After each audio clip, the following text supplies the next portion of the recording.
Pipick up na ngayon ng Lalabu ang ipapadala nating peanut butter.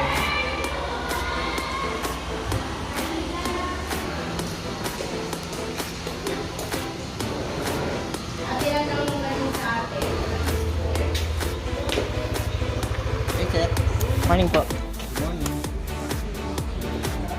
Teresa po. Yes po. Saan natin dito? Diyan lang sa bridge. Ano ba to, sir? Peanut butter yan kuya, wag mong tayo. Kasya basa naman. Kasi sa back. Kasi baka magkalog-kalog. Hindi, basta nakatayo lang siya. Ayun lang. Ayun. Tulad niya. Ah. Ayun lang. Dito kaya sa kapal. Hindi na ko lang, sir. Okay lang kuya, basta wag lang mana. Okay. Saan ko dito kapal? Okay na, sir. Doon dito. Thank you. Ka-inform na lang. Sige po, sige po. Salamat. Sige po.